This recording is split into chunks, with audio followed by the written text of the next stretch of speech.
tal, hermanos del ITI, Instituto Teológico Internacional? Un cariñoso saludo.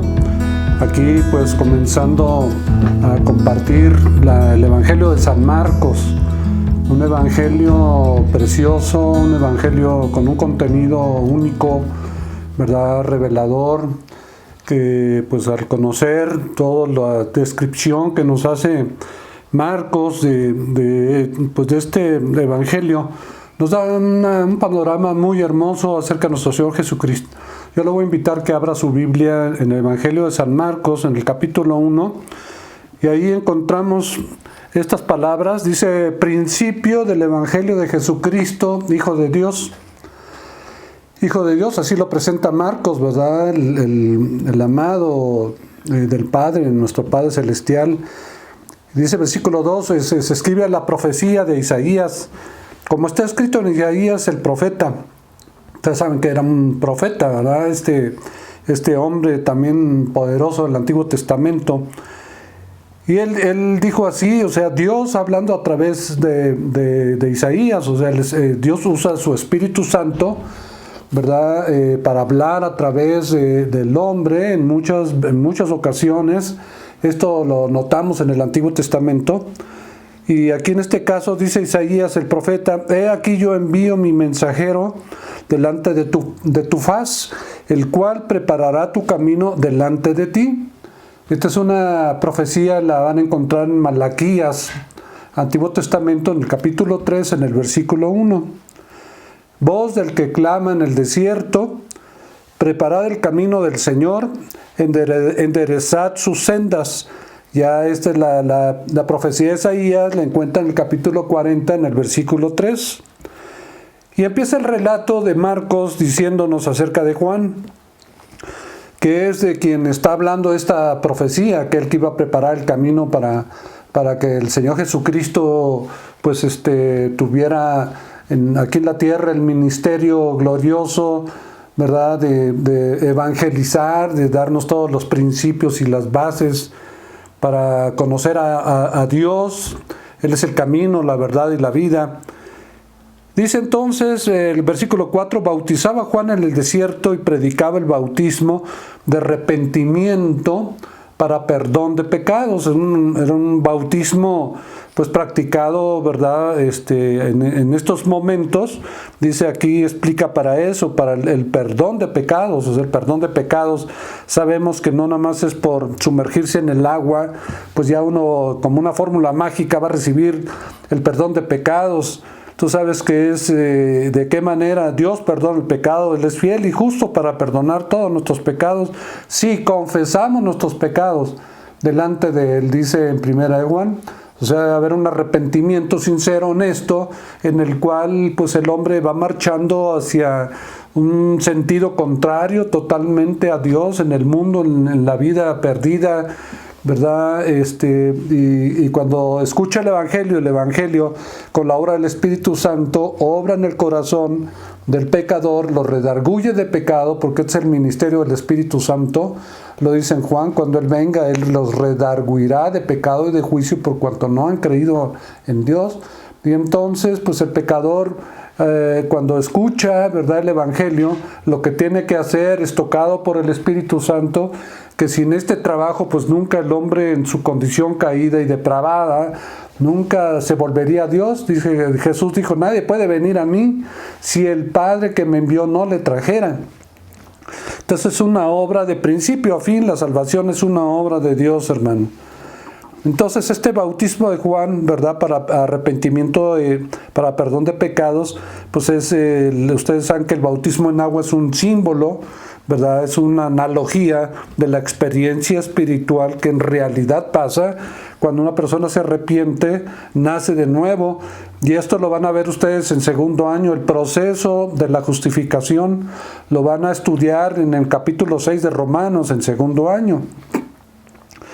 Entonces dice que salían a él toda la provincia de Judea y todos los de Jerusalén, ¿verdad? Pues eran llamados unos a otros, vengan a ver, ¿y qué pasa? ¿Y qué están haciendo? Y veían cómo es la gente, también muchos de curiosos, muchos también llevados, ¿verdad? Por el Espíritu de Dios que los movía, o mucha gente, ¿verdad? Que había escuchado ya de alguna manera pues las buenas noticias, pues empezaron a acercar de Judea, de Jerusalén, y dice, y eran bautizados por él en el río Jordán, confesando sus pecados.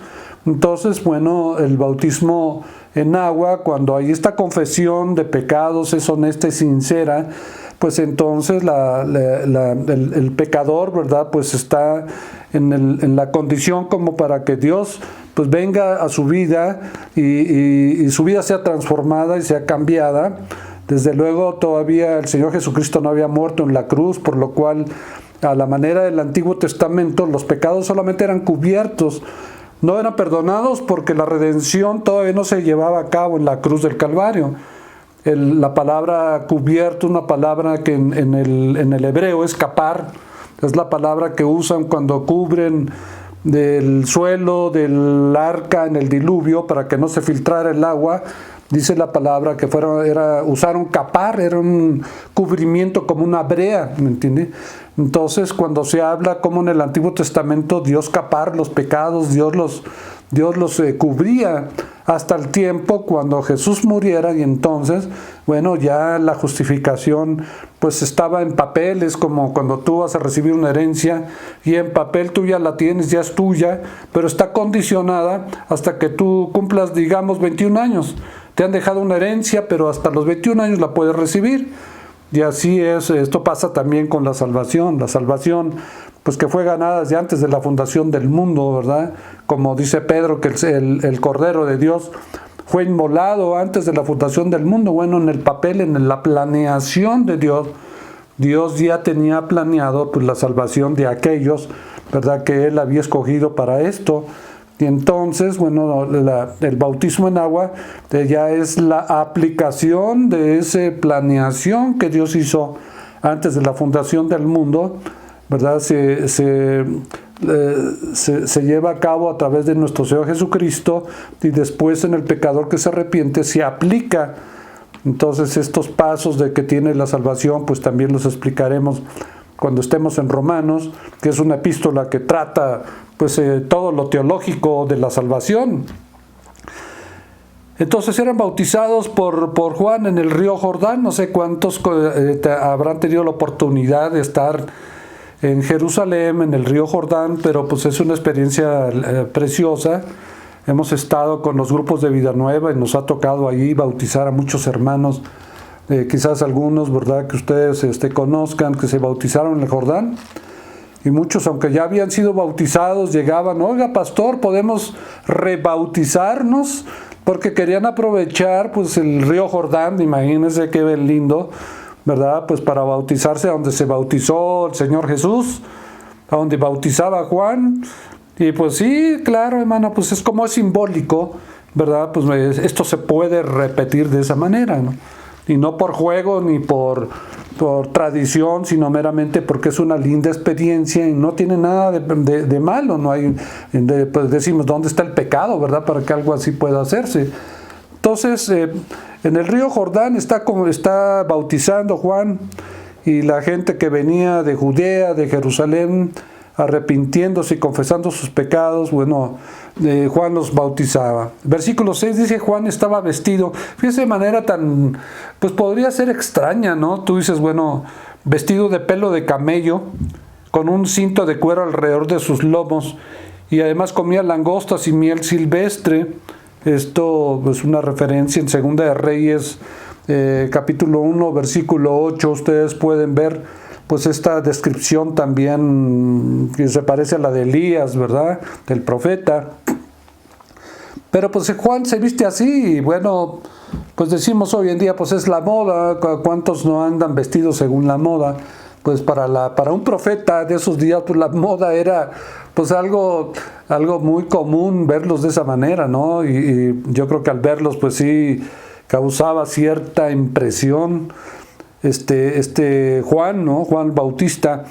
Y además predicaba y decía Juan, viene tras mí, o sea, después de mí en pronto tiempo. No está diciendo yo soy más que el que viene atrás de mí, no, sencillamente viene detrás de mí. Dice, el que es más poderoso que yo, está hablando de Jesús. El que viene detrás de mí es más poderoso que yo, dice Juan, a quien no soy digno. Juan, aquí el Bautista denota una humildad especial, ¿verdad? No soy digno ni siquiera de desatar de rodillas la correa de su calzado. O sea, imagínense hincarse para desatarle al Señor Jesucristo pues sus sandalias, su calzado. Ni para eso dice Juan, yo soy digno. O sea, entonces él sabía que era el Hijo de Dios que venía a manifestar al mundo pues a Dios el Padre y a morir en una cruz y llevar a cabo la redención de toda la familia de Dios. Dice entonces, yo a la verdad, yo os he bautizado con agua, pero Él os bautizará con Espíritu Santo. O sea, el bautismo que en este caso correspondería a Juan era con agua, ¿verdad? Esto no salvaba, era meramente simbólico, pero ya cuando Jesús realmente llevaba a cabo el bautismo genuino, cuando Jesús viene a tu vida, el Espíritu Santo de Dios entra a ti. Entonces, pues esta obra de Jesucristo, ¿verdad? Este bautismo que salva, no meramente el bautismo como figura en el agua, sino la que en verdad salva al pecador, es porque viene el Espíritu Santo. Puede ser, os bautizará con Espíritu Santo, ¿sí? Porque cuando tú recibes a Jesucristo, la primera experiencia que tienes es recibir al Espíritu Santo. Lo dice Pablo en Efesios capítulo 1, 13. Y en él también vosotros, habiendo oído la palabra de verdad, el evangelio de vuestra salvación, y habiendo creído en él, ¿qué cosa pasó? Dice ahí, fuisteis sellados con el Espíritu Santo, la cual es las arras de nuestra herencia, hasta la redención futura de nuestro cuerpo, etcétera, etcétera. Pero la primera cosa como un cristiano experimenta, tal como en Gálatas también Pablo les dice a los Gálatas insensatos, que cuando ustedes comenzaron por el Espíritu y ahora van a acabar por la carne, o sea, recibisteis el Espíritu por las obras de la ley o por el oír con fe, les dice Pablo a los Gálatas. Y esto denota, ¿verdad?, que la experiencia particular y preciosa, maravillosa, al nacer de nuevo un creyente, es porque el Espíritu Santo entra en tu vida. Y él entonces pues lleva a cabo todo el proceso de la salvación se lleva a cabo, ¿no? Naces de nuevo. Entonces dice este Juan, ¿verdad? Yo he bautizado con agua, pero Jesús los va a bautizar en el Espíritu Santo. Ya es la experiencia genuina, ¿no? Y aconteció en aquellos días que Jesús vino de Nazaret de Galilea y fue bautizado por Juan en el Jordán. Imagínense, entonces, pues como es simbólico, ¿verdad? Meramente también algo que de acuerdo a la ley, pues también pues los hombres judíos tenían que, en el Mishba, ¿verdad? La Mishba era como una alberca, a donde pues pasaban como un lavacro, y era un ritual, ¿verdad?, que tenían también los judíos. Y por eso le dice Juan, bueno, tú vienes a mí para ser bautizado por mí, más bien yo tengo que ir a ti, Señor, para que tú me bautices a mí. Jesús le dijo, espérate, para que así se cumpla es necesario que esto sea así, para que todo de acuerdo a la ley se cumpla. Jesús no vino a abrogar la ley, vino a cumplirla. ¿Sí? No podía morir en la cruz un pecador, ¿verdad? Un transgresor de la ley, ya que pecado es transgredir la ley, pues Jesús no podía transgredir ninguna parte de la ley para poder, ¿verdad?, ofrecerse como el cordero sin mancha delante de Dios. Dice, y luego cuando subía del agua vio abrirse los cielos y al Espíritu como paloma que descendía sobre él. Imagínense qué pues qué pintura o qué fotografía, ¿verdad? En esos momentos para los que estaban viéndola, ¿no? Se abrían los cielos, y el Espíritu de Dios, ¿verdad? Como paloma, ¿verdad? También de una manera simbólica, ustedes saben lo que simboliza la paloma. Los Juegos Olímpicos, pues la paz, y saben que una paloma es sumamente sensible. Tú les hacías una paloma y se echa a volar, de lo sensible que es, ¿verdad? Y esto, bueno, también habla pues el carácter que tendría y se manifestaría en el Señor Jesucristo. Y entonces vino de los cielos una voz que decía: tú eres mi Hijo amado, en ti tengo complacencia. Es una cita de Isaías también, 42, versículo 1. Tú eres mi Hijo amado, en ti tengo mi complacencia. O sea, el sello de Dios el Padre sobre aquel Hijo que vendría a este mundo, pues no podían dejar lugar a dudas de que se trataba del Hijo de Dios, ¿sí? Y el testimonio de Dios es claro, ¿no? Este es mi Hijo amado, el Hijo de nuestro Padre Celestial. Dice, y entonces luego el Espíritu le impulsó al desierto, y estuvo allí en el desierto 40 días, y no dice aquí también y noches, pero 40 días y 40 noches, ¿no? Y era tentado por Satanás. O sea, luego, ¿verdad? El enemigo vino, sí, con que eres el Hijo de Dios, pues a ver si es cierto. Y dice, estaba con las fieras y los ángeles le servían. Dice, qué lindo, qué preciosa relación, ¿verdad? Encontramos aquí desde que aparece aquel Evangelio de Marcos, de qué manera Marcos describe, pues que el Hijo de Dios sin duda tenía el sello del Padre, además los hechos que empezó a demostrar y a realizar, pues muchos de ellos confirmaban las profecías que se hicieron acerca del Señor Jesús. De hecho, las profecías pues son una prueba indubitable en la historia, en la ciencia misma, en las religiones, pues de la veracidad de nuestro Señor Jesucristo como el Hijo de Dios, ¿no? Entonces ahí estuvo en el desierto y era tentado por Satanás. Dice el versículo 14, después que Juan fue encarcelado, Jesús vino a Galilea. Pues es una región también para los que han estado en Jerusalén, preciosa, el mar de Galilea. Ahí recordarán la escena de la tormenta, ahí cuando estuvimos también con Vida Nueva, mi hermano Armando, ahí celebramos una santa cena, dio un mensaje precioso, y pues ahí en medio del mar de Galilea, pues todos los que estuvimos de Vida Nueva participamos de una cena del Señor, pues que también es simbólico, pero es una ceremonia linda, preciosa, como tú lo haces quizás en tu congregación, pues cada domingo o una vez al mes. En fin, esto ya es algo que practica cada denominación y cada iglesia de la manera como ellos así lo han establecido. Después que Juan fue encarcelado, entonces, ¿verdad? El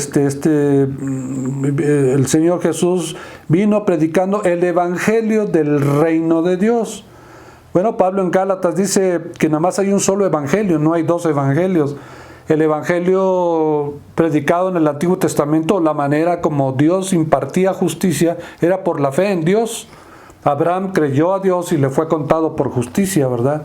De manera que también el evangelio predicado por Jesús y los apóstoles, pues cree en el Señor Jesucristo y será salvo, ¿verdad? Porque Jesús, el mensaje que Él dio y que predicó, se lo dio el Padre para que Él lo hiciera.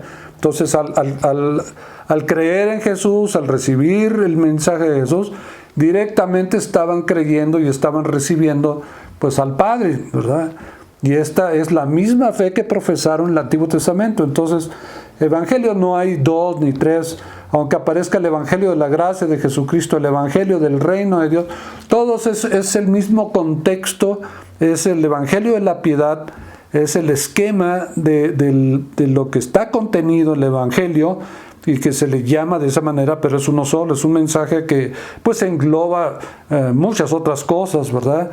En 1 Corintios 15, del 1 al 5, el apóstol Pablo dice, este es el evangelio que os he predicado, que Cristo murió y que fue sepultado y que resucitó y que ascendió a la diestra del Padre. Es un como resumen del Evangelio que Pablo predicaba pues, en los lugares donde iba. Entonces Jesús viene predicando el Evangelio del reino de Dios. O sea, la gente esperaba que la venida del reino de Dios iba a venir pues, con ejércitos a derrocar a los romanos, a echar abajo la impiedad y a condenar a los impíos. Entonces, él tiene que comenzar a aclarar esto, ¿verdad? Este aspecto del reino de Dios. El reino de Dios vendría pues ya de manera física hasta que se haya llevado a cabo pues todo el plan profético del Señor, que distaría bastante de que lo pudieran ellos ir viendo con sus propios ojos. O sea, cuántos de ese tiempo hasta ahorita pues han pasado ya pues 2000 y tantos años o más, ¿verdad? De acuerdo a los diferentes calendarios, el judío, el gregoriano. Pues entonces, bueno, el Evangelio del reino de Dios como tal pues llegará, ¿verdad? Hasta que él dice el último de los enemigos sea puesto debajo de los pies de nuestro Señor Jesucristo, y que este enemigo se considera en Corintios que es la muerte, acabando, o sea, la muerte, que será echado al lago de fuego. A partir de eso, ¿verdad? Empieza entonces el reino como tal de Dios en la tierra, ¿verdad? Entonces, de lo que decía el versículo 15, este mensaje del reino de Dios, Jesús decía: el tiempo se ha cumplido y el reino de Dios se ha acercado, arrepentidos y crean el Evangelio. O sea, Jesús es el representante del reino de Dios. Es como un embajador que representa a México, llega a Europa y pues yo soy el representante, ¿verdad?, de mi país, de México. Vengo en representación de México. Así Jesús estaba ahí como representante del reino. O sea, el reino estaba en la persona de Jesús representado. Pero el reino de físico, el reino de Dios como tal, como va a suceder con todo lo que tiene el reino de Dios, pues eso pues tiene que cumplirse, ¿verdad?, en la profecía. Tiene que llegar el tiempo para esto, profetizado y planeado desde luego por nuestro Padre Celestial. Pero este es el mensaje, ¿verdad? Arrepentimiento y creer el mensaje del Evangelio. Por supuesto que el contexto en el que está cuando escuches el Evangelio, pues es un mandato a arrepentirse. Dios manda que se arrepientan de sus pecados y que se vuelvan de sus pecados a Dios. ¿Para qué? Para librarlos de la condenación, para llevarlos a la vida eterna, para darles las cosas que Dios tiene preparadas para ellos. Entonces el Evangelio del reino comienza con un arrepentimiento, ¿verdad? Para ir por el camino. Jesús es el camino que nos lleva al Padre, ¿no? Y ya cuando llegamos entonces a recibir la salvación por habernos arrepentido y haber creído el Evangelio, entonces pues somos ya parte del reino de Dios, ya formamos parte del reino de Dios. Y eres un representante del reino de Dios. Cuando tú estás hablando de Cristo, pues te vuelves en eso. Entonces dice el 16, andando junto al mar de Galilea, vio a Simón y a Andrés, su hermano, eran hermanos, ¿no? Pedro y Andrés, que echaban la red en el mar porque eran pescadores. O sea, Andrés y Pedro, antes de ser siervos del Señor, pues eran pescadores, o sea, eran hombres del vulgo y de eso vivían. Y entonces del versículo 17 llega el Señor Jesús y les dice: vengan en pos de mí y los haré pescadores de hombres.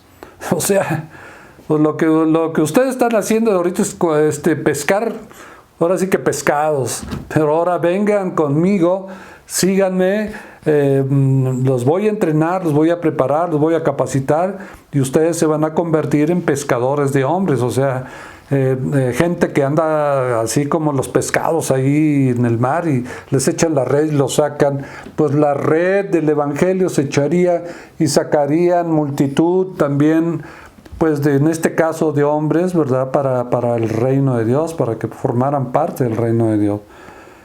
Y fíjese, el versículo 18 es muy interesante esta palabra.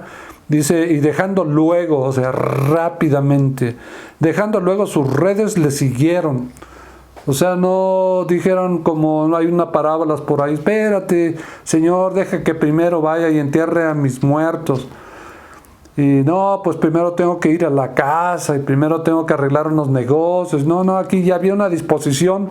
Se ve que el Espíritu Santo ya había trabajado en sus corazones, ya tenían ellos pues un sentimiento, tenían ellos ya una convicción de que pronto, ¿verdad?, estarían pues sirviendo a Dios. Seguramente era el anhelo profundo de sus vidas.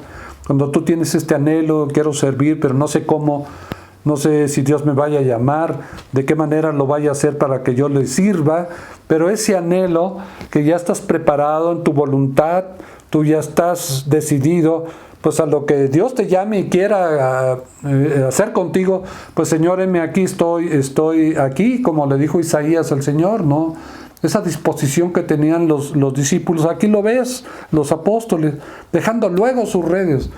O sea, no podemos dejar esperando al Señor, más bien deja esperando a lo demás para hacer las cosas de Dios. No le des al Señor el segundo, el tercero, el cuarto lugar, sino darle el primer lugar siempre.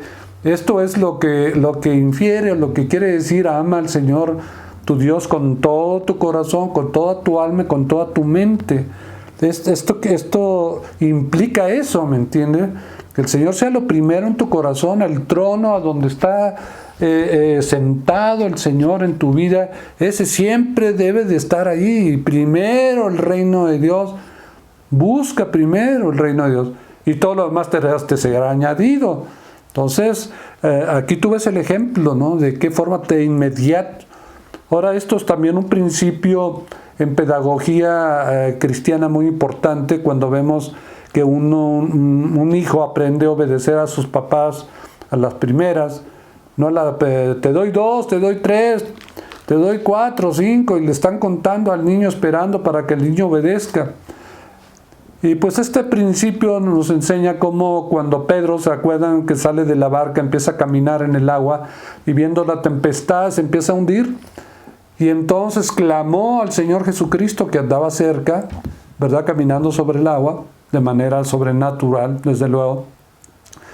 Como dice, y de inmediato, esta misma palabra que aparece en el griego, dejándole luego, de inmediato, aparece también ahí y en otras partes.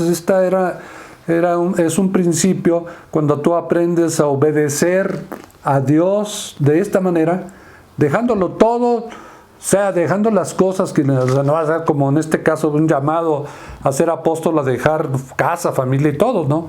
Pero Dios te puede estar pidiendo, oye, pues deja un poco ya la televisión, deja ya los amigos, deja ya un poco, pues hasta tu trabajo, ¿verdad? Para venir a considerar lo que yo te quiero enseñar, etcétera, para orar, dejando todo eso, ¿verdad? Y vienes al Señor. Entonces, cuando tú necesitas a Dios, como Pedro, se está ahogando, Señor, inmediato, ¿verdad? El Señor vino. ¿Por qué? Porque aquí lo ves, Pedro, cuando fue llamado a obedecer, obedeció de inmediato. Entonces, enseñamos a nuestros hijos a obedecer de esta manera.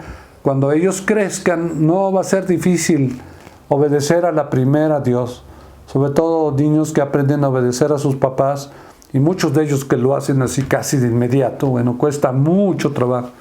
Y los papás necesitan sabiduría, aplicar la palabra de Dios en sus medidas terapéuticas de enseñanza con sus hijos, ¿verdad?